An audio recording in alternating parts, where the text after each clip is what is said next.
بسم اللہ الرحمن الرحیم نحمدہ ونصلی علی رسول اللہ اما بعد۔ درس بخاری شریف میں دعاؤں کے بیان میں امام بخاری رحمہ اللہ نے کلام کے الفاظ بھی کبھی بد دعا بن جاتے ہیں اگر ان کو صحیح طریقے سے ادا نہ کیا جائے۔ روایت اس میں ام المؤمنین حضرت عائشہ رضی اللہ عنہا کی پیش کی ہے کہ یہودی لوگ اللہ کے نبی صلی اللہ علیہ وسلم کو ان الفاظ سے سلام کرتے تھے: السلام علیکہ۔ سام کے معنی موت کے آتے ہیں، السلام کے بجائے السلام علیکہ۔ تو حضرت ام المؤمنین عائشہ رضی اللہ عنہا ان کی بات کو، ان کے مقصد کو سمجھ گئی اور فوراً انہوں نے جواب میں کہا: علیکم السلام واللعنہ، تم پر ہلاکت ہو، تم پر لعنت ہو۔ اللہ کے نبی صلی اللہ علیہ وسلم نے ارشاد فرمایا: مہلاً یا عائشہ، یا عائشہ نرمی اختیار کرو، اس لیے کہ اللہ رب العزت ہر معاملے میں نرمی کو پسند کرتے ہیں۔ تو حضرت عائشہ نے عرض کیا کہ یا رسول اللہ، آپ نے سنا نہیں انہوں نے کیا کہا؟ اللہ کے نبی صلی اللہ علیہ وسلم نے ارشاد فرمایا: اے عائشہ، تم نے نہیں سنا میں نے انہیں کیا جواب دیا؟ میں نے ان سے کہہ دیا وعلیکم۔ اب وعلیکم کا مطلب یہ ہے کہ جو لعنت تم مجھ پر کرنا چاہ رہے ہو، جو ہلاکت تم مجھ پر بددعا کے کلمات کہنے چاہ رہے ہو، یہ تمہارے اوپر ہے، بس اتنا کافی ہے۔ وعلیکم، تم نے آگے وعلیکم السلام واللعنہ جو کہا، یہ سختی والی بات ہے اور اللہ کو سختی پسند نہیں ہے۔ اب یہاں پر حضرت عائشہ رضی اللہ عنہا نے جو جواب میں علیکم السلام واللعنہ کہا، تو یہ بددعا تو دشمن کے اوپر جائز ہے، یہودیوں پر تو لعنت کا حکم ہے، جیسا کہ 2 دن سے عرض کیا جا رہا ہے۔ لیکن اللہ کے نبی صلی اللہ علیہ وسلم نے، محدثین یہاں یہ جواب لکھتے ہیں کہ چونکہ وہ سامنے موجود تھے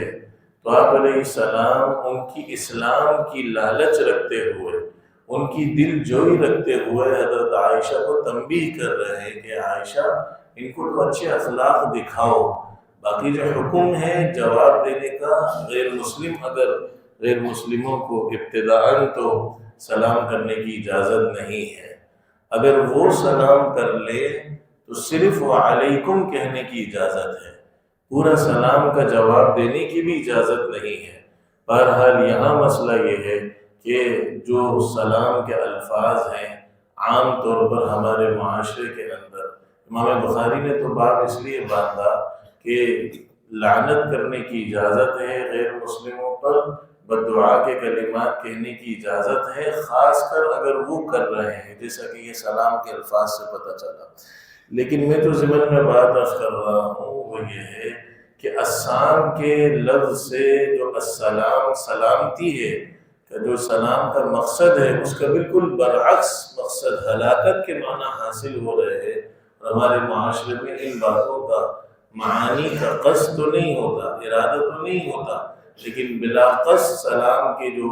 الفاظ ہیں اس میں جب تبدیلی ہو جاتی ہے تو اس کے معانی غلط ہو جاتے ہیں۔ تو سلام ایک نیکی ہے اور انہی الفاظ سے سلام کرنا نیکی ہے۔ اگر اس کے بجائے اللہ حافظ کہہ دیا، خدا حافظ کہہ دیا،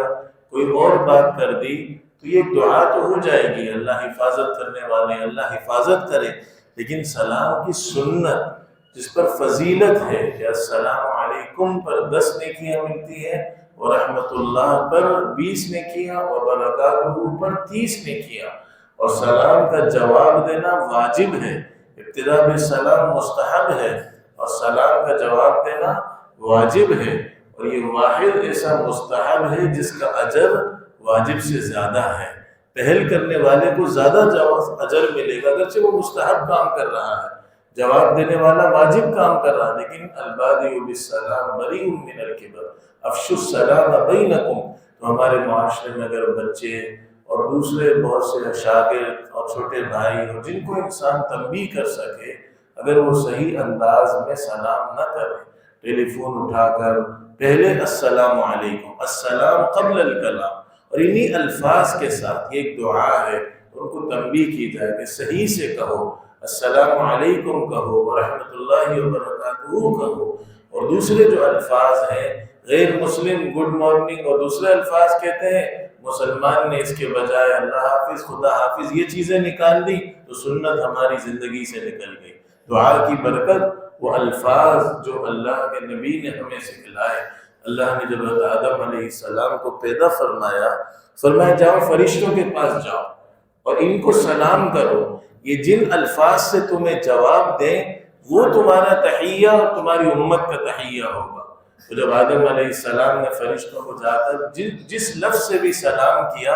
انہوں نے جواب میں وعلیکم السلام ورحمۃ اللہ کہا۔ تو السلام اور رحمت اللہ یہ فرشتوں کے سکھلائے ہوئے، یہ ہماری اور پوری انسانیت کا اصل سلام کے کلمات ہیں۔ اللہ ہم سب کو اس سنت کو صحیح الفاظ کے ساتھ، دعا کے قصد کے ساتھ زندہ کرنے کی توفیق نصیب فرمائے۔ اور ضمن میں جو مسئلہ پتہ چلا اس کا بھی ہمیں استحضار ہو کہ غیر مسلموں پر ابتدا بالسلام نہیں کرنی چاہیے، اگر وہ کر دیں تو صرف وعلیکم کہنے کی اجازت ہے۔ وآخر دعوانا الحمدللہ۔